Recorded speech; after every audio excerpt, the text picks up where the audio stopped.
The three-day ANC Stalwarts Conference kicked off in Johannesburg today. The ANC has distanced itself from the National Consultative Conference being hosted by the veterans and stalwarts. The three-day conference aims to take stock of the state of the organization. The conference is attended by some ANC leaders and members of civil society. Several speakers have lashed out at the current leadership of the ANC. However, ANC Deputy Secretary General Jesse Duarte says any decision taken in the Veterans Conference will not be on behalf of the party. Meanwhile, analysts say the parties involved in the conference and issues discussed there raise questions about the veterans' motive. ANC7 reporter Cindy Siwetwala joins us live now from Johannesburg. Good afternoon to you, Cindy. Tell us a little bit about this conference. We believe that there have been questions about the legitimacy of this conference. What has been said about that? A very good day to you, Alison, as well as the viewers. Just to contextualize what exactly has been happening, today is the second day of the three-day consultative conference, a call that was requested by the 101 stalwarts and veterans last year already in consultation with the NEC and NWC.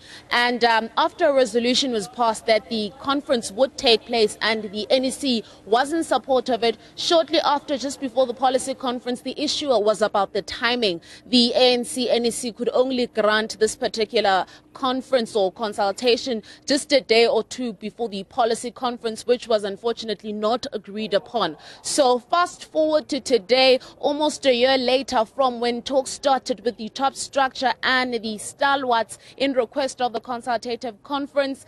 Civil society groups have been invited to also take part.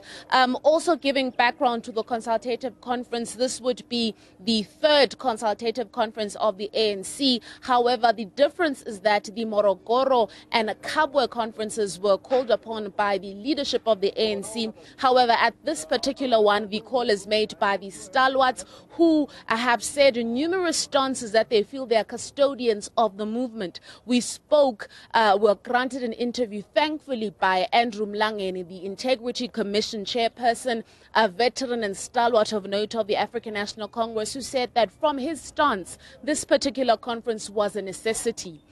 We also spoke to an ANC presidential hopeful, Matthew Pause, and also a stalwart, who said that the consultative conference is required because they feel that leadership in the ANC is deaf to the issues that are taking place and plaguing the organization. Speaking, however, to a part of the tripartite alliance with Kosatu Zingiswa Losi, she basically reiterated that this particular move is not factional, that this particular move from the alliance partnership is to try find or assist the ANC into finding ways to rectify the moral decay as it's been cited at this particular conference. The likes of Thabo Mbeki were in attendance, the likes of Andrew Mlangeni, like I've cited, the drafters of the Constitution were also in attendance. Yesterday, we know that Lindiwe Sisulu, an NEC member, was also in attendance, just to name but a few.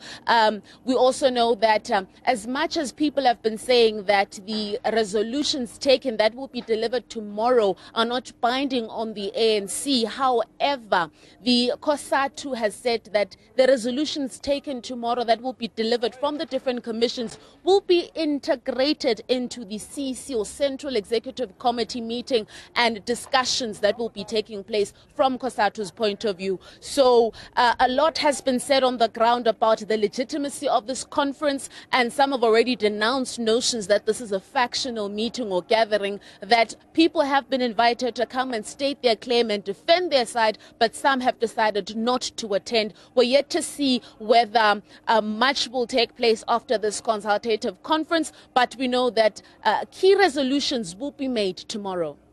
Thank you very much for that report there, Cindy Siwetwala, ANC7 reporter.